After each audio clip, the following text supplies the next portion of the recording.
Bonjour. Ouais, j'ai retrouvé une meilleure utilité à ma ceinture. Tenir mon pantalon. Avant de commencer, on parle de l'action de grâce. J'aimerais souligner quelque chose. Est-ce qu'on peut rendre grâce aussi pour l'Église? Hein? C'est-tu quelque chose qu'on peut rendre grâce à Dieu? C'est-tu quelque chose d'extraordinaire, l'Église?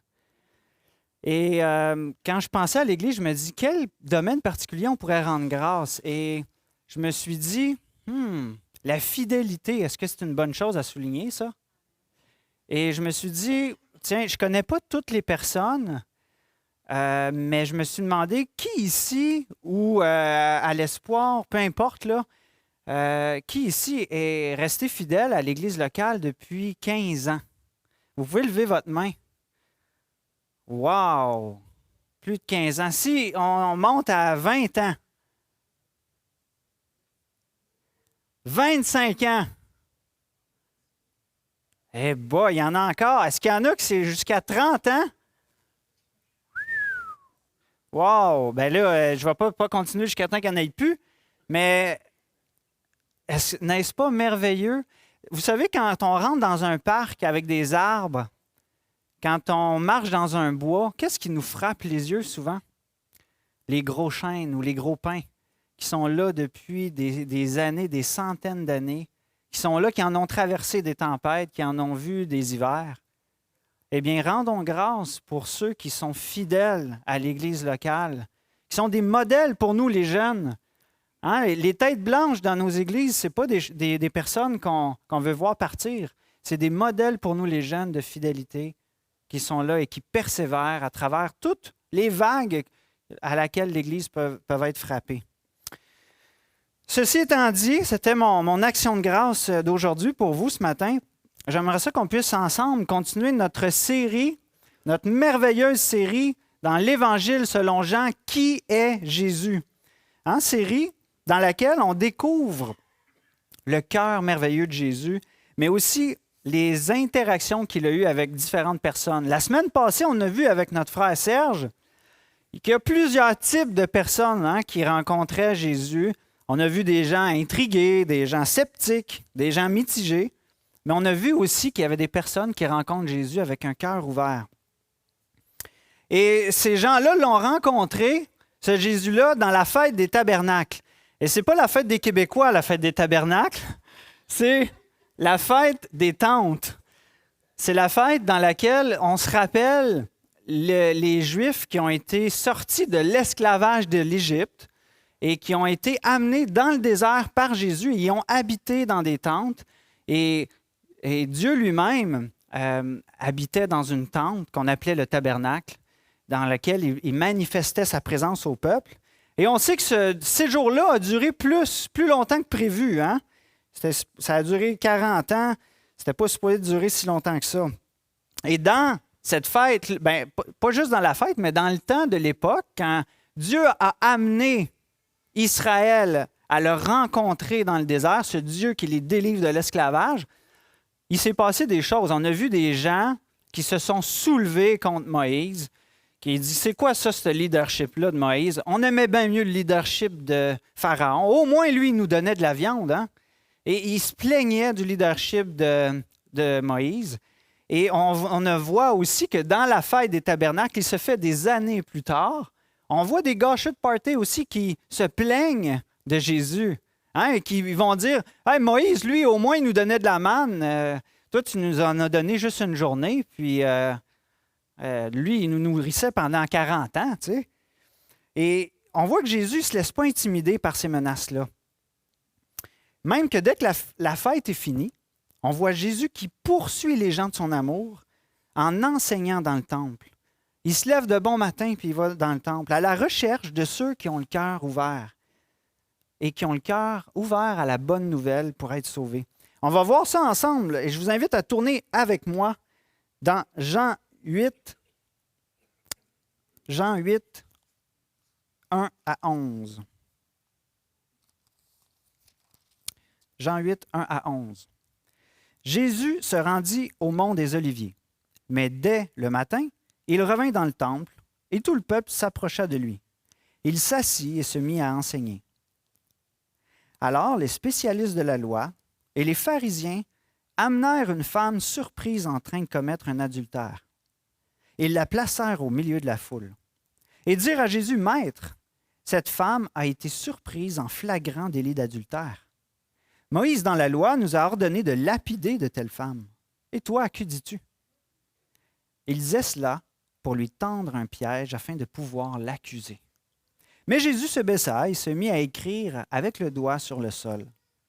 Comme il continua à l'interroger, il se redressa et leur dit, « Que celui d'entre vous qui est sans péché jette la première pierre contre elle. » Puis il se baissa de nouveau et se remit à écrire sur le sol. Quand ils entendirent cela, accusés par leur conscience, ils se retirèrent un à un, à commencer par les plus âgés jusqu'au dernier. Jésus resta seul avec la femme qui était au milieu. Alors il se redressa et, ne voyant plus qu'elle, lui dit, « Femme, où sont ceux qui t'accusaient? » Elle répondit, « Personne, Seigneur. » Jésus lui dit, « Moi non plus. Je ne te condamne pas.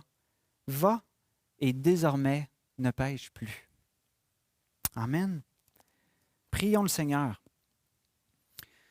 Seigneur, nous voulons te remercier pour ta parole.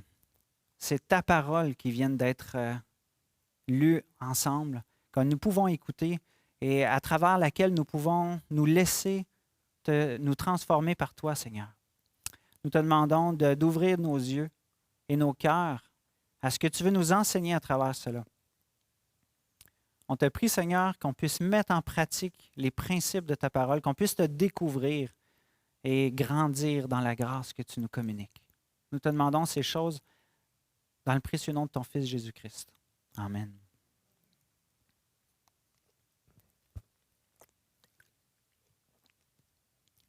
Cette histoire-là qu'on vient de lire ensemble, là, elle peut vous paraître peut-être assez loin de notre culture aujourd'hui. Hein? Ce n'est pas tous les jours qu'on voit des gens vouloir mettre à mort quelqu'un pour avoir été pris en flagrant délit d'adultère. Ce n'est pas dans notre culture. Ça nous paraît complètement détaché de nous autres, même qu'on peut se dire, ben là, il n'y a pas de sac de pierre à la sortie de l'église là, qui nous attend. Je ne sais pas comment je vais mettre ça en pratique. On va-tu retourner à cette époque-là pour remettre ça en pratique? Inquiétez-vous pas, il n'y a pas de sac de pierre dehors. Là. Mais en même temps, on va prendre le temps de comprendre c'était quoi l'enjeu dans ce passage-là. Une chose est sûre qu'on peut souligner, c'est que ça sent le piège hein, à plein nez, cette histoire-là. Et la situation de Jésus me fait penser à une autre situation, à cette image-là. Vous voyez ces deux images-là? Et là, si je vous demande c'est quoi la différence entre les deux images, vous pourriez dire, bien, il n'y en a pas tant que ça. C'est deux images de policiers qui sont en train de faire leur travail, puis essayer de faire respecter la sécurité routière à travers la vitesse. Mais en même temps, on peut voir qu'il y en a une qui est un petit peu pas pareille que l'autre. Là. On dirait un policier caché derrière un arbre dans une route de campagne. Peut-être on va dire que c'est juste après une pente, puis là, tu sors de la zone résidentielle, tu arrives dans le rang, mais c'est encore à 50, puis là, il t'attend là, pour te pogner parce que tu n'as pas vu, là, tu ne l'as pas vu. Tandis que l'autre, on sent que c'est plus comme une campagne de sensibilisation, à ralentir, à prendre soin. Les policiers sont bien en vue, même les élèves de l'école sont là, puis tu ne peux pas le manquer, l'élève, là, il y a ta vitesse sur son dos, là, et on dirait qu'il y a comme pas la même intention dans les deux activités. Là. Il y en a une que, quand tu te fais attraper, là, il dit, lui, là, il s'est placé, il voulait me prendre. Hein? Tandis que l'autre, il prend soin de moi, il me sensibilise. On dirait qu'il y a ces choses-là dans ces deux illustrations-là. Et en passant, mon intention ce matin, ce n'est surtout pas de vous donner une image négative de nos policiers. On est à l'Action de grâce et j'aimerais rendre grâce pour le travail de nos policiers qui sont là pour nous protéger et pour nous servir. Merci Seigneur pour ces autorités-là qui fait qu'on vit dans un pays qui est relativement en ordre grâce à cette autorité-là qui est établie par Dieu. Mais si on revient à notre texte, pensez-vous que les spécialistes de la loi, les chefs religieux, cherchaient vraiment à ce que Jésus les aide à traiter la situation de la femme adultère? Hein? Jésus circule ici vraiment dans une trappe à tickets. Il fait face à des trappeurs, des chasseurs. On ne va pas les appeler des spécialistes de la loi, on va les appeler des spécialistes du cheval de Troie. Ils essayent de l'avoir, de le pogner. Et quand Jésus enseignait, tout ce que les pharisiens avaient en tête, c'est leur doute à propos de l'identité de Jésus. Il les menait à croire qu'il était incapable de répondre à leurs doutes. Y a-t-il un verset qui nous parle de l'attitude que nous devons avoir lorsqu'on approche Dieu? En fait, on le voit dans Hébreux. Hein? Ça nous dit, dans Hébreux 11.6, « Or, sans la foi, il est impossible de lui être agréable, car il faut que celui qui s'approche de Dieu croit que Dieu existe et qu'il est le rémunérateur de ceux qu'il cherche. » Ici, les chefs religieux, les pharisiens, doutaient de l'existence de Dieu fait homme. Ils n'arrivaient pas à voir le Père à travers lui. Et donc, il était incapable de cette façon-là d'être agréable à Dieu parce qu'il ne reconnaissait pas cette manifestation de Dieu incarné dans la personne de Jésus-Christ. Et ce n'est pas la seule fois que Jésus a été mis à l'épreuve, qu'on lui a tendu des pièges de la part des chefs religieux. Hein? À chaque fois, là, il était pris dans une situation qu'on n'aurait pas voulu être là. Soit qu'il se faisait arrêter par la police pour terrorisme, et s'il répondait l'inverse, il perdait toute sa crédibilité devant le peuple, puis même on lui demandait de désobéir à la loi. Exemple, hein? Est-ce qu'on doit payer l'impôt à César? Là, il y avait une pogne qui était là aussi. Est-ce qu'on peut guérir une personne le jour du sabbat? Tu sais, le jour qu'on ne doit rien faire, là? Est-ce qu'il est permis de répudier sa femme? Toutes sortes de questions comme ça que les gens cherchaient pour lui tendre un piège. Et je vous pose cette question-là ce matin. Est-ce que ça vous est déjà arrivé de rencontrer une personne qui vous tend un piège comme ça? Qui, face à vos croyances ou vos convictions, vient vous voir avec l'attitude de vous tendre un piège. C'est dégoûtant, hein? Quand on le sent venir, là, puis « Ah non, j'aime pas ça, ton approche, tu ne cherches pas à essayer de m'écouter, tu cherches à me pogner. » C'est fâchant même. Maintenant, je vous poserai cette question-là. Est-ce que ça vous est déjà arrivé à vous de rencontrer une personne qui n'a pas les mêmes convictions que vous? Vous croyez qu'elle est dans le tort, mais allez la voir avec cette attitude-là. Tu lui poses une question, tu as déjà étudié tout le sujet, toutes les possibilités qu'il peut répondre, puis tu veux le pogner. Tu veux l'avoir, tu veux le ridiculiser, tu veux montrer comment ta croyance est meilleure que la sienne. C'est pas drôle non plus pour nous, en tant qu'enfants de Dieu. On ne devrait pas avoir cette attitude-là. Et je vous invite peut-être à vous courber si vous avez une situation en tête où vous avez eu cette attitude-là avec quelqu'un, de simplement la confesser dans votre cœur. Courbons-nous. Seigneur, nous te confessons, Seigneur, que parfois nous abordons les gens, notre prochain, ceux qui sont créés à ton image, avec cette attitude-là de vouloir les prendre au piège, de vouloir peut-être même les ridiculiser, montrer comment leur conception de la vie ou tout ça n'est pas bonne, mais plus, Seigneur, on veut un peu se moquer d'eux. On te prie que ce passage qu'on lit ce matin puisse vraiment nous transformer, nous amener à avoir la même attitude que toi, les uns envers les autres, une attitude qui cherche à gagner, une attitude qui élève, une attitude de respect. Nous te demandons ces choses, Père, pour que ça puisse servir à ta gloire. Amen.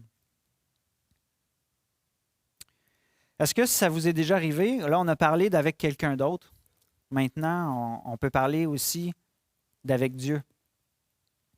Est-ce que ça vous est déjà arrivé d'avoir cette même attitude-là avec Jésus?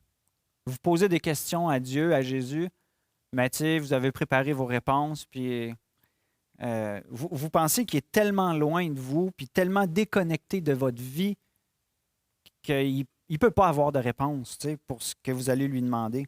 Exemple. Hey Dieu, t'es-tu pour ou contre, toi, les homosexuels? T'es-tu pour ou contre l'égalité des femmes? Puis si oui, qu'est-ce que tu penses du fait qu'elle soit pasteur? Si tu existes, alors pourquoi tu laisses le mal dans le monde?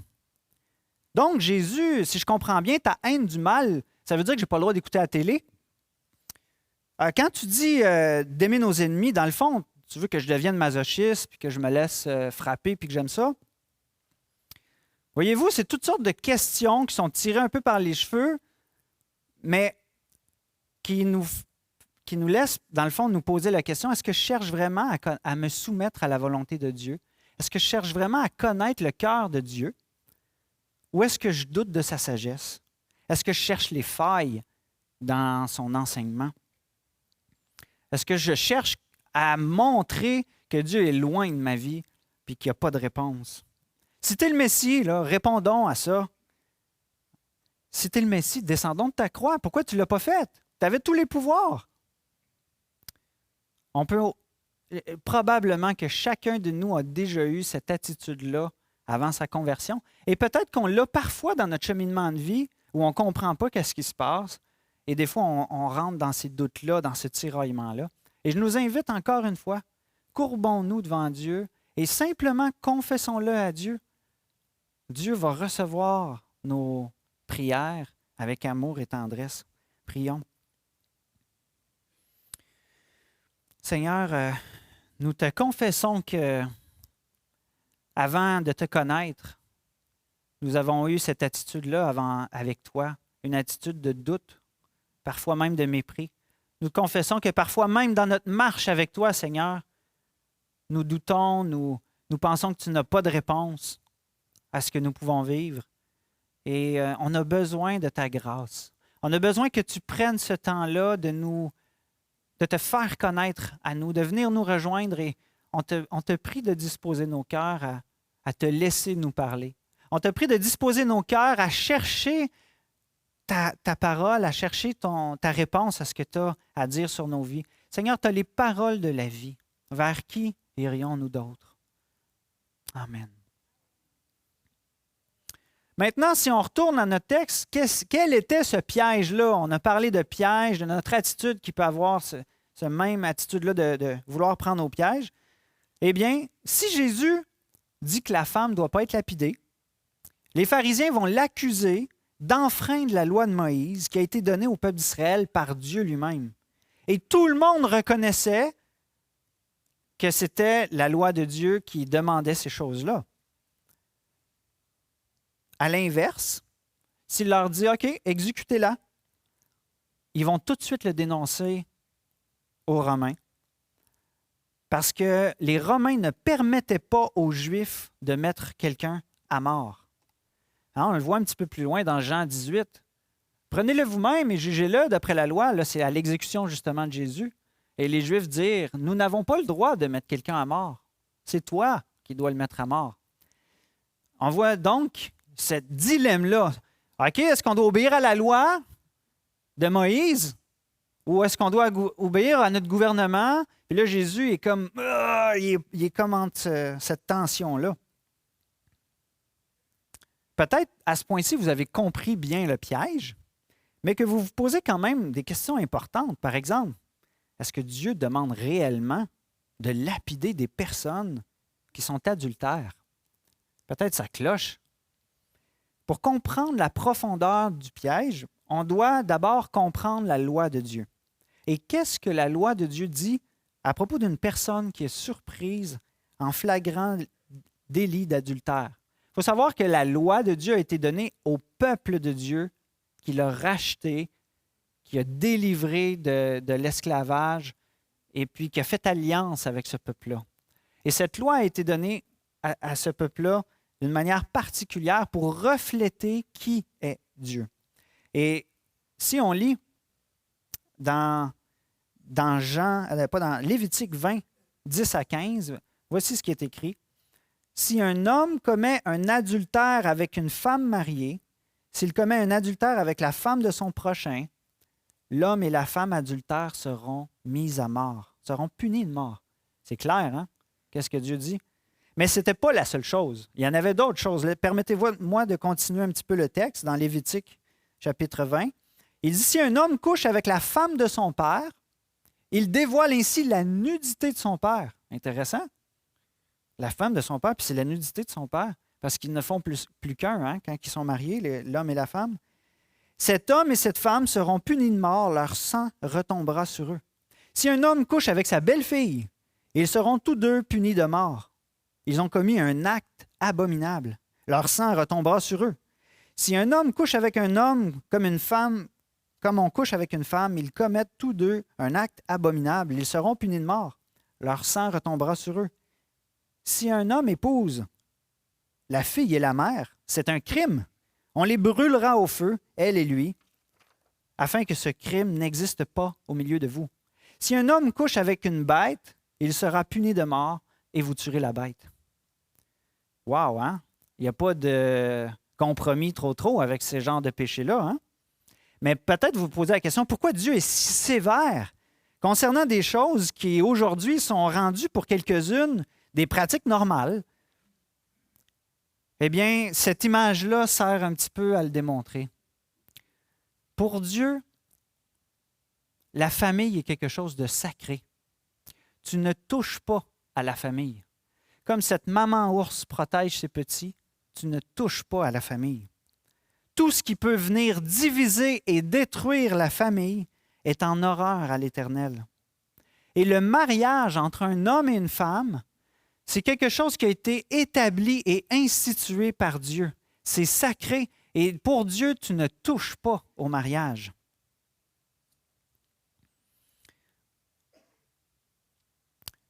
Le mariage, c'est aussi une alliance. C'est un engagement de fidélité et d'amour devant un Dieu protecteur qui est fait entre un homme et une femme de familles différentes. Et ils s'allient ensemble, ils s'unissent ensemble jusqu'à ce que la mort les sépare. C'est un engagement qui a toute une profondeur, une valeur vraiment grande aux yeux de Dieu. Pourquoi? Parce que cet engagement-là entre un homme et une femme à s'aimer, à rester fidèles l'un à l'autre, à persévérer dans leur amour, c'est une démonstration unique de l'amour de Christ pour son Église. Et ça a de la valeur aussi aux yeux de Dieu. Donc, nos mariages sont un reflet qui pointe vers Christ, vers l'amour que Christ a pour son Église. Et l'amour de la femme envers son mari est cette image aussi-là de l'Église qui aime Christ en retour. Jésus, ce chef fidèle qui est venu donner sa vie, ce leader-serviteur qui est venu offrir son sang et toute sa vie pour son Église, c'est quelque chose de merveilleux. Il y a quelque chose de grand qui est là. Mais vous savez quoi? On le sait, hein? Quand l'être humain, au début de la création, a douté de cet amour-là, il a en quelque sorte, sur bien des manières, tout détruit. Et à propos du mariage, c'est comme s'il aurait décidé que le plaisir sexuel devenait une priorité à la fidélité et à la famille. C'est comme si ce choix-là aurait été fait. Ah, il y a la famille, mais le désir sexuel, moi, je choisis le désir sexuel, puis quand je serai un peu tanné ou je voudrais des enfants, là peut-être je me caserai avec quelqu'un qui veut rester avec moi. Et là, on a comme mis quelque chose qui était dans le mariage. La sexualité, c'est dans le mariage. Mais c'est comme si on l'avait élevé au-dessus du mariage. Et puis là, ça l'a tout détruit. La fidélité, comme un ours qui veut manger les bébés, là, tu sais. Ça l'a tout détruit. Donc, en touchant au mariage, l'homme et la femme portent atteinte directement à l'image et au plan de Dieu, en trahissant son époux et son propre corps, en ne faisant qu'un autre avec une autre personne. Et voilà pourquoi la loi de Dieu était si sévère à ce sujet-là. Dieu voulait préserver son peuple d'adopter la trahison comme mode de vie. C'est vertueux, hein? Ça transforme notre façon de voir la loi de Dieu. C'est plus comme quelque chose, aïe, aïe, c'est donc bien sévère, c'est plutôt, wow! Hey, on a vraiment un Dieu protecteur qui a à cœur la fidélité et la famille. Mais la question piège faite à Jésus est vraiment embarrassante parce qu'elle demande soit d'obéir à la loi de Dieu et de désobéir au gouvernement, soit d'obéir au gouvernement et de désobéir à la loi de Dieu. Qu'est-ce qu'on fait? Alors Jésus prend le temps de réfléchir. C'était pas si simple que ça. Des fois, ça nous dit, ah ben là, c'est simple, tu choisis A ou B. Mais c'était pas si simple que ça. Et il s'est mis à écrire dans le sol. Quelle sagesse, hein? Prends le temps. Il ne répond pas tac au tac, là, voici la réponse. Il prend le temps de réfléchir. Et je me demande qu'est-ce qu'il a bien pu écrire Jésus dans le sol. Peut-être vous vous posez aussi cette question-là. C'est quoi qu'il a écrit? Peut-être que, j'imagine, là, je ne suis pas en train de dire qu'il a écrit ça. Imaginons ensemble. Peut-être qu'il a écrit Exode 20, tu ne commettras pas d'adultère. Peut-être qu'il a écrit Luc 13, 3. Si vous ne vous repentez pas, vous périrez tous également. Peut-être qu'il aurait écrit Matthieu 7, 4, au lieu de voir la paille dans l'œil de ton frère, regarde donc ta poutre. On ne le sait pas, hein, ce qu'il a écrit. Ça ne nous l'est pas dit. Mais ceux qui ont étudié l'histoire, ils savent que écrire sur le sol, c'était quelque chose qui se faisait souvent à l'époque quand une question embarrassante était posée. On prenait un petit bâton, se mettait à réfléchir en écrivant sur le sol. Ou si quelqu'un voulait indiquer le chemin à l'autre, il n'y avait pas de cellulaire dans le temps, fait qu'il écrivait le petit le dessin de la route sur le sol. C'était quelque chose qui était fréquent. Et là, Dieu, après avoir écrit sur le sol, donne sa réponse. Wow! Moi, ça m'épate toujours à chaque fois que Dieu répond à ces questions sans issue-là. On est comme, qu'est-ce qu'il va dire? Qu'est-ce qu'il va bien dire? Comment il va s'en sortir? Et on voit qu'il est vraiment à un autre niveau, bien loin au-dessus de ceux qui viennent le piéger avec arrogance. Hein? Et quand il répond, Jésus, il répond même pas avec du mépris ou de l'arrogance envers « Ah ouais, tu es méchant avec moi, tu vas voir, moi, je vais te répondre méchamment. » Il n'est pas du tout comme ça. Jésus avait une mission même bien plus importante à accomplir que de juger simplement le conflit temporel auquel il était face. Et il y avait des objectifs beaucoup plus élevés que les chefs religieux ne pouvaient l'imaginer. Jésus répond, on le sait, que celui d'entre vous qui est sans péché jette la première pierre contre elle. Wow! Et dans cette parole-là, il y a plein de trésors qu'on peut ressortir. Premièrement, on voit que Jésus ne rejette pas la loi de Dieu. La loi demandait effectivement ce genre de punition par les autorités du peuple. Et dans sa réponse, Jésus ne le nie pas. Hein? Il jette la première pierre et là, il devait être lapidé normalement.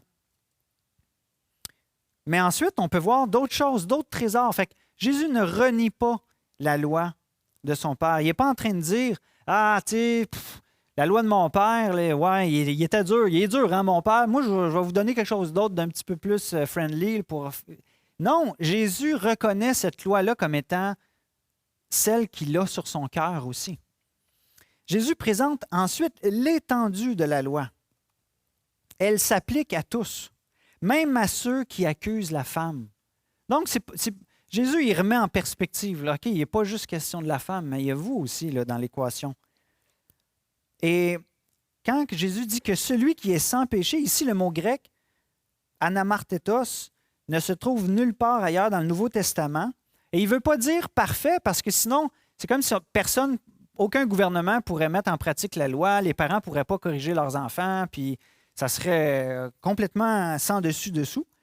Mais il peut vouloir dire non coupable du péché pour lequel vous accusez la personne. Donc, que celui qui n'est pas adultère lance la première pierre. Mais ça peut vouloir aussi dire, selon certains commentateurs, que celui qui est compétent pour témoigner, qui n'a pas d'autre motif que la justice et la vérité dans cette histoire-là, lance la première pierre. Et ici, c'est clair que leur intention, ce n'est pas d'établir la justice. Hey, ils utilisent une femme pour mettre à mort quelqu'un d'autre. On pogne quelqu'un en flagrant délit, mais c'est pour mettre à mort l'autre. Leurs motifs ne sont pas clairs, ne sont pas beaux tout de suite. Là. Même que l'amant avec qui elle a couché, il n'est même pas là. Tu sais, on a pris elle, puis normalement, c'était les deux là, qui ont commis l'adultère qui étaient jugés, pas juste un. Fait que c'est clair que leurs motifs sont mauvais. Donc, en faisant appel à leur conscience, Jésus va démontrer qu'ils n'étaient pas qualifiés pour appliquer le jugement. Et du plus vieux jusqu'au plus jeune, ils ont laissé tomber leur pierre de condamnation qu'ils portaient contre cette femme. Et vous savez quoi? Ce qui est encore plus merveilleux, c'est que quand Jésus a posé cette question-là au chef, Il ne les a pas regardés droit dans les yeux comme ça pour voir ce qu'il allait faire. Il s'est remis à dessiner sur le sol, laissant chaque personne libre par rapport à sa conscience, ne mettant aucune pression. Et chacun est revenu à cette conscience-là qui avait profondément été engourdie au fil des années dans leur vie religieuse et d'utilisation de la loi pour leur avantage. Jésus a réussi à faire ça. C'est extraordinaire, hein? Et de la même manière, quand on va faire face à face avec Jésus à la fin des temps, devant son trône de justice, il ne sera jamais question des péchés des autres. Qu'on va mettre, hey, lui, il a fait un gros péché, puis lui, c'est bien pire. Hey, si je pense à Hitler, moi, je ne suis pas si pire. Ça ne va être jamais ça quand on va comparaître devant Dieu, ça va être pour notre propre vie. Et notre salut face à nos fautes contre Dieu ne se trouvera jamais dans une meilleure moralité que les autres. Il n'y aura pas de comparaison. La seule comparaison qu'on va pouvoir se comparer, c'est avec Dieu et le standard que Dieu a donné. Et Jésus l'a bien démontré dans sa réponse aux chefs religieux qui avaient des mauvais motifs dans leur désir d'appliquer la loi. Fait que même si tu as une bonne moralité, il y a toujours des manquements qu'on fait. Et Jésus vient nous montrer qu'on a besoin de quelque chose de plus grand que la loi.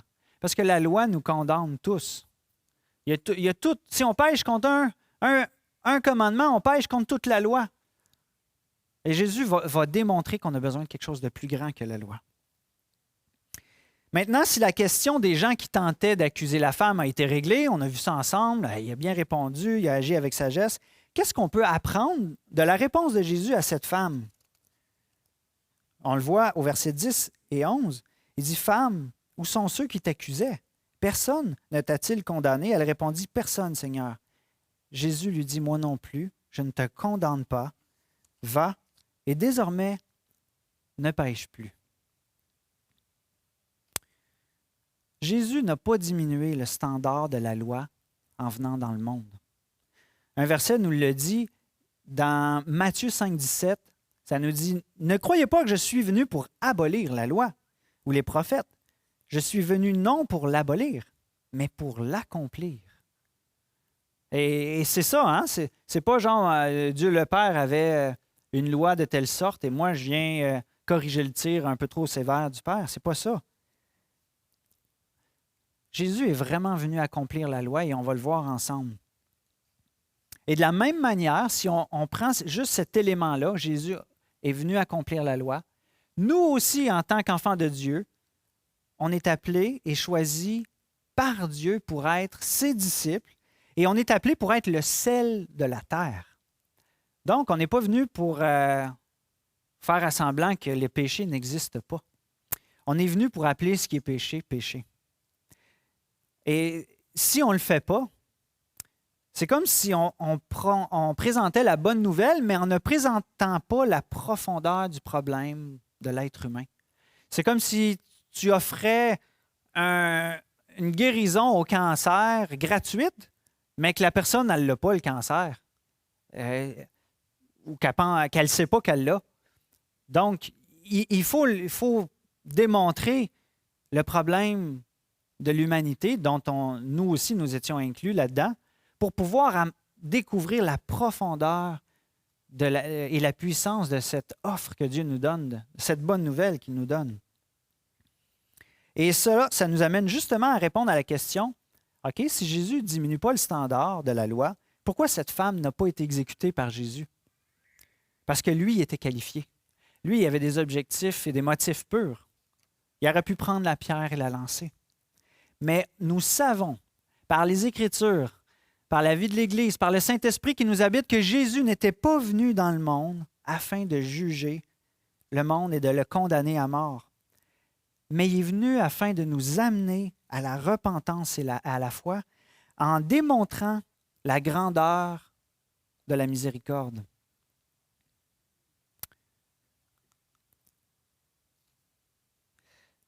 Un ami me racontait dernièrement l'histoire d'une maman, une maman que son fils volait. Et je ne sais pas à quelle époque cette histoire-là se joue. Je ne sais pas si c'est à l'époque où on coupait les mains des voleurs. Mais ce garçon-là volait. Et la maman voulait corriger pour le préserver des conséquences plus graves, soit la prison ou la main coupée. Je ne sais pas à quelle époque ça se passait. Avec une leçon assez raide. Vous allez voir. Restez avec moi. Ce qu'elle a choisi de faire, afin d'éviter les conséquences graves, elle a allumé le four et elle a décidé d'amener l'enfant. Elle lui a dit, la conséquence, ça va être de marquer ta main sur la grille du four. Oh! Et là, l'enfant, non. Mais là, le moment est arrivé. La maman prend l'enfant avec sa main, ouvre la porte. Non, maman, je ne le ferai plus. Non, mais... oui, c'est ça. Il veut pas, hein? Et puis, ce qui est arrivé, la maman, ce qu'elle a fait, c'est qu'au moment où de mettre sa main, elle a mis sa propre main. Tss!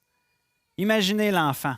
Je ne sais pas si c'est l'enfant ou la maman qui a été le plus marqué, mais une chose est sûre, il était avec un exemple flagrant, invité à ne plus voler. Hein?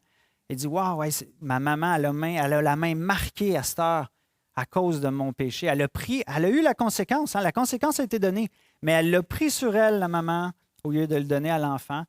Une puissante leçon pour cet enfant-là qui peut-être à chaque fois voit la main de sa mère, se dit, « Ouais, non, je ne vais pas voler. » Eh bien, Jésus, c'est la même chose. Le Fils de l'homme est venu non pour perdre les âmes, mais pour les sauver. Oui, Jésus a parfaitement accompli la loi dans le sens où il n'a jamais désobéi. Mais il a fait plus. Il a fait encore plus que ça. Il l'a accompli d'une manière encore plus glorieuse. Il a subi la condamnation à notre place que méritait notre action. Et ici, la femme ne le voit pas encore, mais c'est le chemin vers lequel Jésus se rendait. La femme adultère allait pouvoir voir ce que Jésus allait faire plus tard. Dans Romains 3, versets 23-24, il nous est écrit « Tous ont péché et sont privés de la gloire de Dieu. Et ils sont gratuitement déclarés justes par la grâce, par le moyen de la libération qui se trouve en Jésus-Christ. » Wow! Ici, ce verset-là résume l'attitude de Jésus. Je ne nie pas le péché. Je le souligne, mais je paye pour la faute. Et par cette grâce-là, par la foi que vous placez dans ce moyen-là, vous serez réellement libre. Maintenant, est-ce qu'on peut dire, suite à cette réponse-là de Jésus, « Ah, moi non plus, je ne te condamne pas, va, ne pêche plus », est-ce qu'on peut dire à tous ceux qui nous avertissent de nos fautes si on est en train de glisser dans le péché, « Hey, Dieu ne me condamne pas, il a payé pour moi, alors arrête de me saouler là, avec tes sermons, puis laisse-moi vivre ma vie. » On le sait qu'on ne peut pas dire ça. Hein? On ne peut pas avoir cette attitude-là. Ben, on peut, mais pour moi, pour la parole de Dieu, c'est comme cracher sur cette grâce-là qui nous est offerte. On sait qu'est-ce que Jésus dit à la fin avec cette femme-là. « Va et ne pêche plus. » Fait que voyez-vous, la bonne nouvelle de Jésus ne nie pas le péché, elle le souligne, elle ne cherche pas à condamner, mais à sauver. Et elle ne laisse pas le pécheur dans son état, mais elle le transforme par la grâce qu'il a accomplie en mourant sur la croix. Est-ce que c'est un passe-droit pour continuer à pécher? Certainement pas. Voici ce que l'Évangile de Jean qu'on est en train de lire va dire plus tard. « Si quelqu'un entend mes paroles et ne les garde point, ce n'est pas moi qui le juge. Car je suis venu non pour juger le monde, mais pour sauver le monde. Celui qui me rejette et qui ne reçoit pas mes paroles a son juge, la parole que j'ai annoncée. C'est elle qui le jugera au dernier jour. » Jésus offre la libération, il offre le pardon. Mais si on le rejette et qu'on continue à marcher dans le péché sans aucun souci de cette grâce-là, on rejette ce que Dieu nous annonce, on rejette cette bonne nouvelle-là. Donc, ici, la femme adultère, la liberté lui est offerte. Non seulement elle a évité la condamnation à mort de la part des chefs religieux qui voulaient sa peau, Mais Jésus lui offre de vivre une vie nouvelle, une vie de plein pardon, une vie où elle est pleinement acceptée de la part de Dieu, pleinement pardonnée. On ne sait pas ici qu'est-ce qui se passe avec cette femme-là. Hein? On n'a aucune idée comment la communauté l'a accueillie ou non. Peut-être elle a été répudiée par son mari. Peut-être elle a été méprisée par toute sa communauté. On ne sait même pas si elle retourne à son adultère. Mais on sait qu'une nouvelle vie lui est offerte, celle d'être une femme pardonnée, pleinement acceptée par Christ, avec une nouvelle vie, avec une motivation et un sens à la vie qui ne sera plus les passions de ses désirs personnels, mais plutôt une vie sainte, une vie de reconnaissance envers celui qui la pardonne, envers celui qui la sauve. Et si tu reconnais aujourd'hui la grandeur du prix que Jésus a payé pour pardonner tes fautes, tu es aussi appelé à vivre cette vie d'action de grâce, cette vie de reconnaissance envers l'amour, le sacrifice de Christ. Attends pas d'être sous la guillotine de la justice humaine pour réaliser ça. Cette offre-là t'est offerte aujourd'hui. Reconnais la puissance de la grâce de Dieu qui nous évite plus que la guillotine, nous évite la séparation éternelle d'avec Dieu, sa sainte colère contre le péché.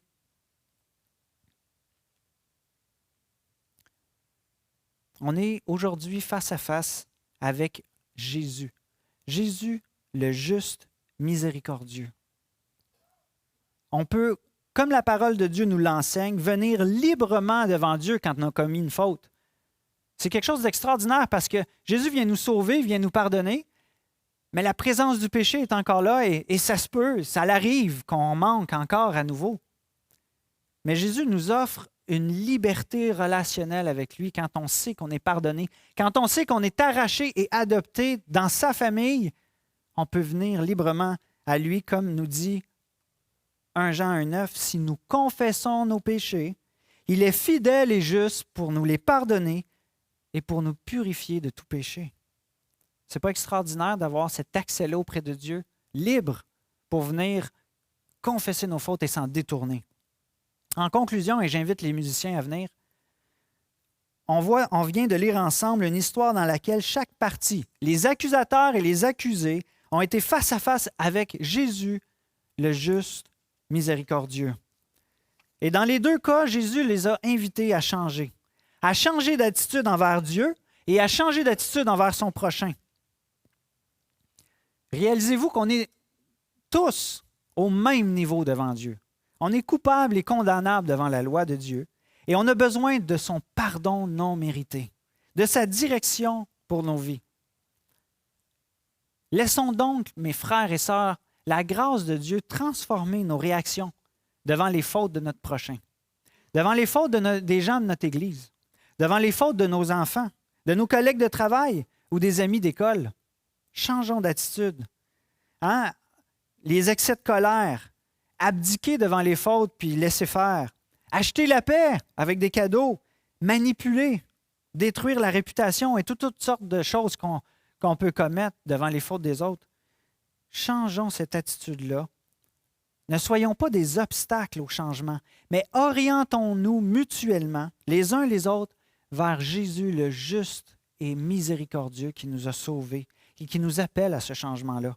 Donc, en cette fin de semaine de l'Action de grâce, rendons grâce à Dieu à travers ce dernier chant pour sa justice et sa miséricorde qu'il a accomplie pour nous à la croix. Amen.